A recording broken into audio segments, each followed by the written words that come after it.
좋은 아침입니다. 우리 히브리서 계속 묵상하고 있습니다. 7장 11절에서 22절 말씀입니다. 11절 레위 계통의 제사 직분으로 말미암아 온전함을 얻을 수 있었으면 백성이 그 아래에서 율법을 받았으니 어찌하여 아론의 반차를 따르지 않고 멜기세덱의 반차를 따르는 다른 한 제사장을 세울 필요가 있느냐? 자, 지금 기록자는 한 가지 질문을 하고 있습니다. 당시 레위 계열을 따르는 제사장이 존재하고 있는데 왜 이 반차를 따르지 않는 멜기세덱의 반차를 따르는 제사장 예수 그리스도가 세워져야 하느냐라는 질문입니다. 또 이렇게 레위 계열이 아닌 제사장이 세워지려고 하면 레위 계열의 제사장이 세워진 것은 율법에 그렇게 되어 있기 때문이잖아요, 그죠? 율법마저도 사실은 변경을 시키지 않으면 안 되는 상황인데 왜 이런 율법도 변경해야 되고 한데 지금 현재는 또 아론 계열, 레위 계열의 제사장들이 있는데 왜 이걸 해야 되느냐 이렇게 질문하고 그것에 대해서 사실은 레위 계통 제사장의 일을 통해서는요 누구도 온전함을 이룰 수 없고 또 구약의 율법으로도 누구도 온전함을 이룰 수 없기 때문임을 이어서 이야기하고 있습니다. 이어지는 내용 한번 볼까요? 12절 제사 직분이 바뀌었은즉 율법도 반드시 바꾸어지리니 13절 이것은 한 사람도 제단 일을 받들지 않는 다른 지파에 속한 자를 가리켜 말한 것이라. 그러니까 이게 바뀐다고 하면 율법이 그렇게 명기되어 있기 때문에 율법도 바뀌어야 되는 것인데 왜 이런 일을 해야 되느냐? 율법으로도 레위 계열의 제사장의 그 일로도 우리가 온전함을 입을 수 없기 때문이다 이렇게 이야기를 하고 있습니다.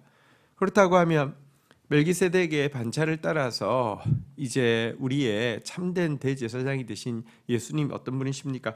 이어지는 내용 14절부터 보겠습니다. 우리 주께서는 유다로부터 나신 것이 분명하도다.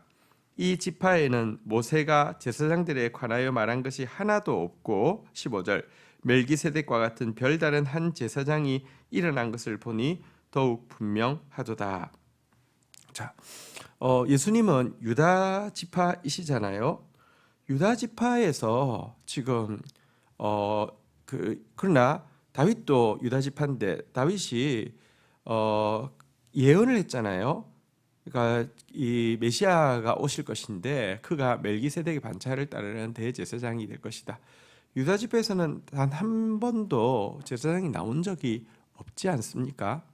그런데 다윗은 왜 그렇게 예언을 했으며 또 예수 그리스도는 왜 지금 이 아론의 계열의 제사장과 비교할 수 없는 또 본질적인 제사장이라고 이야기를 하고 있습니까? 이거 자체가 사실은 멜기세덱처럼 어떤 뭐랄까요? 사람에 의해서 혹은 간섭에 의해서 세워진 것이 아님을 반대로 증명하고 있다 이렇게 이야기하고 있는 내용입니다.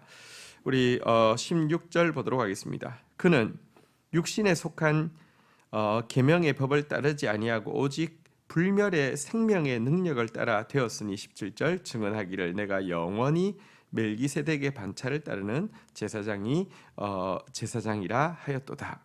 그러니까 예수 그리스도께서 제사장으로 세워진 것은 어떤 뭐랄까요? 그 율법 사람을 온전케 하지 못한 그 율법에 따라서 된 것이 아니라 불멸의 생명에 의해서 된 것이다. 하나님의 초월하시는 생명의 능력을 통하여서 이루어진 것이다. 이렇게 지금 이야기를 하고 있습니다. 자, 유대인들에게는 당시 유대인들에게는 제사장이 또 실존하지요. 제사장이 자신만 제사를 드려야 된다고 주장하는 근거인 율법도 정확하게 실존하지요. 이런 상태에서 이거를 이해하기가 예수 그리스도가 대제사장이다 이걸 이해하기가 힘드니까 지금 인간 제사장의 한계, 그리고 구약 율법의 한계를 지적하고 구약 율법에서부터 예언되어지고 있는 다른 특별한 어떤 그 관습이나 제도에 의해서 세워진 제사장이 아닌 이 멜기세덱의 존재가 예수 그리스도를 설명한다. 지금 이제 이러한 내용입니다. 어쨌든 여기서 우리가 한 가지 생각할 것은요, 구약의 제사 제도가 인간의 내면을 깨끗하게 하는데 실패했습니다. 율법도 인간을 참으로 하나님 뜻대로 순종하게 하는데 여전히 실패했습니다. 이것들이 하나님과의 온전한 관계를 회복하게 하는데도 실패했습니다. 그렇지만 이러한 때에 이제는 실패구나 하고 끝낸 것이 아니라 사실은 그림자가 가고 본질이 오듯이 참으로 우리의 내면을 깨끗하게 하고 하나님께 순종하게 하고 하나님과 새로운 관계를 열기 위해서 예수 그리스도께서 참된 대제사장, 영원한 대제사장으로 오셨다, 이렇게 말씀하고 있는 내용입니다. 자, 18절. 전에 있던 계명은 연약하고 무익함으로 패하고, 19절. 율법은 아무것도 온전하게 못할지라. 이에 더 좋은 소망이 생기니 이것으로 우리가 하나님께 가까이 가느니라. 자, 구약 이 제사장 제도, 사실 이 성경이 히브리서가 쓰여지고 나서 얼마 지나지 않아서 이 성전이 파괴되어지고요, 이 제사장 제도 자체가 사라져 버리게 되죠. 그런데 다시 이제는 이 제사장 제도를 가능하게 했던 이 구약의 율법의 이제 한계와 율법이 폐해지는 부분에 대해서 이야기를 하고 있습니다. 율법이 폐해진다라고 이야기하는데, 여기서 율법이 폐해진다는 게 구약의 율법이 그러면 이제는 안 지켜도 된다, 혹은 구약의 율법은 틀린 것이다, 이런 이야기가 아닙니다. 물론 구약의 율법 중에서는요, 하나님의 뜻의 본질을 보여주는 것도 있지만 사실은요, 우리에게 유치원생들 교육시키듯이 하는 의식법들이 있습니다. 뭐 예를 들면 제사제도 같은 것, 정결례 같은 것, 그리고 절기 같은 것, 이런 부분들은요, 사실 다가올 예수 그리스도에 대해서 그 교보제로 이렇게 설명해 주는 것에 지나지 않습니다. 이것이 폐지되는 것은 맞고요. 그래서 이것 폐지 시키는 일이 있을 거고요. 그러니까 지금 이제 예수님께서 주시는 새 언약을 통하여서요. 그리고 그 예를 들면 그 구약에 가르치고 있는 이 정신들, 가르침들은 여전히 계승되어지는데, 문제는 구약 시대에는요, 그 가르침이 정확하게 무엇인지 알 수도 없었고, 안다 하더라도 지킬 수도 없었다는 한계가 있습니다. 그래서 여기 율법을 폐하시고 했는데, 이 폐한다는 게 그게 틀렸다라고 이야기하는 게 아니라 그것을 예수 그리스도께서 새 언약으로 승화시켜서 이제는 구약의 뜻이 이게 참된 뜻이었구나를 알게 하실 뿐만 아니라 구약의 그 가르침을 살아낼 수 있도록 하는 새로운 언약으로 이렇게 전환시켜 주신다, 이런 의미를 가지고 있습니다. 그리고 이것으로 우리는 하나님께 가까이 나아가는 새로운 관계를 가질 수 있게 된다, 이렇게 이야기하고 있습니다. 이 일을 위해서 예수님이 중재자 대제사장이 되신 것이죠. 20절입니다. 또 예수께서 제사장이 되신 것은 맹세 없이 된 것이 아니니, 21절. 그들은 맹세 없이 제사장이 되었으며 오직 예수는 자기에게 말씀하신 이로 말미암아 맹세로 되신 것이라. 주께서 맹세하시고 뉘우치지 아니하시리니 내가 영원한 제사장이라 하셨도다.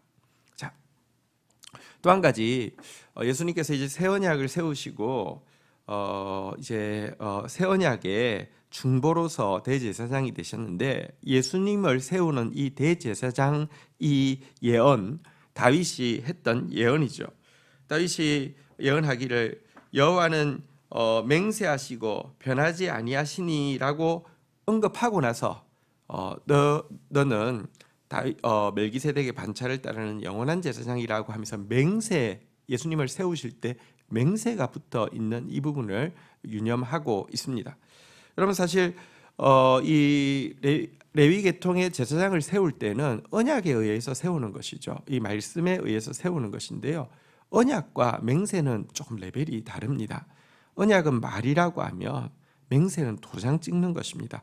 여러분 누군가 이야기할 때 말했을 때 그 말만 믿고 하면은 여러분 위험할 수도 있지 않습니까? 그러나 그것에 대해서 법적인 어떤 계약서에 도장을 찍었을 때 그 이제부터는 좀 안전하지 않습니까? 마찬가지로 아론의 계통의 제사장들이 이어지는 것은 그냥 언약에 의해서 진행되었다고 하면 예수님을 세우시는 것에 대해서는 다윗이 여호와께서 변개치 아니하시는 여호와께서 맹세하시고는 멜기세덱의 반차로 세우셨다 이렇게 이야기하고 있습니다. 사실 다윗은요 이 제사 제도 예배를 율법에 있는 예배를 뭐랄까요 이제 집대성해서 실현한 인물입니다. 그가 성전에서 뭐 성가대를 조성하고 또 24 반차로 나누어서 이 일에 조금도 소홀하지 않도록 제사장 제도를 정비하고 특별히 그가 세운 제사장 사독이 사실은요 이 예수님 시대 그리고 지금 히브리서를 쓰고 있는 시대에도 존재하던 사두개인의 이렇게 시효가 되지요. 그러니까 제사 제도를 정비하였는데 정작 그는 영원한 제사장으로 오실 분은 이 사두개인을 통해서 오는 것이 아니라 이 레위 지파를 통해서 오는 것이 아니라 멜기세덱의 반차처럼 하나님께서 특별하게 임명해서 세우시는 이를 통하여서 올 것이다. 그리고 하나님은 이것에 대해서 맹세했다. 이렇게 이 부분을 집중해서 설명하고 있는 내용입니다. 22절입니다. 이와 같이 예수는 더 좋은 언약의 보증이 되셨느니라. 여러분 사실 예수님은 새 언약의 보증이 되시는 분이십니다. 새 언약이라는 게 무엇입니까? 성령께서 우리 안에 들어오셔서 말씀을 알 수 있을 뿐만 아니라 기억할 수 있을 뿐만 아니라 행할 수 있게 하신다는 것인데요. 이 더 좋은 새 언약, 구약을 완성하고 우리로 하여금 이 말씀을 온전케 살아내게 하는 이 새 언약의 보증이 되시기 위해서 대제사장이 되셨다 이렇게 이야기하고 있습니다. 오늘 새 언약의 보증이 되시는 예수 그리스도 그분이 왜 필요했으며 또 그분이 구약 그리고 구약의 제사 제도인 이 제사장 그것을 왜 대체하실 수밖에 없었는지에 대해서 살펴보았습니다. 주신 말씀 붙잡고 기도하며 나가도록 하겠습니다.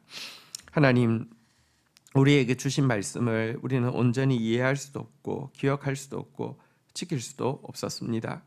그러나 주님 우리에게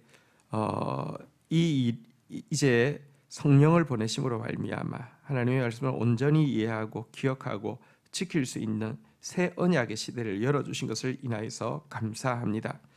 그리고 우리의 죄를 온전히 사하셔서 하나님 앞에 담대히 언제든지 나아갈 수 있는 새로운 관계를 맺을 수 있도록 예수님께서 새 언약의 중보로 보증자로 오신 것을 인하여서 찬양합니다. 새로운 시대를 우리가 살고 있습니다. 더 성령으로 하나님의 말씀에 깊이 들어가서 말씀을 알고 순종하는 자 되어지게 하여 주시며 예수 그리스도 의지하여서 더 하나님 앞에 가까이 나아가서 매일 은혜를 덧입고 생명을 덧입는 자 되도록 인도하여 주옵소서. 예수 그리스도의 이름으로 기도 올립니다. 아멘.